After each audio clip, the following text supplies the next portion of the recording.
it's good for us to think about that.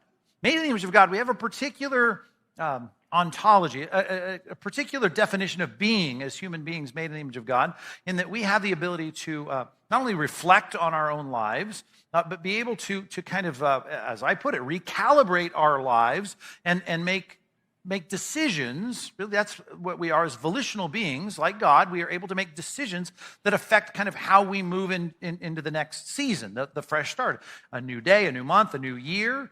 And it's a good thing for us to have these times. Even in Scripture, we see that New Year's celebration, Leviticus 23, to kind of rethink and kind of recommit to some things. And I think that is important. And you need to see that volitional capacity that we have as beings made in the image of God is something that animals don't have. It's not like your dog needs a new year to kind of think about, well, did I bark too much last year? And, maybe I should cut back on that. Or, bumblebees don't, like the honeybees don't say, well, I think our honey wasn't as sweet as it could have been, and we should work a little harder at this. Or, horses don't say, well, I kind of pass by my friends in the stable too often. I should stop and fellowship more.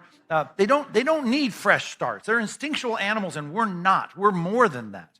We're made in the image of God to make decisions, to reflect, to think, to evaluate, and to decide, here's what I'm going to do. And I say decide because the only difference between last year and next year, if it's going to be a better year next year, and I mean that biblically, like you're going to be more Christ-like. You're going to bear more fruit, right? You're going to be someone who is, as Paul said to the Corinthians, transforming from one level of the reflection of the glory of the triune God to the next. Right? If I'm going to be more like Christ and keep making progress in our sanctification, to use theological terms, then I've got to make decisions that are going to help me move in that direction.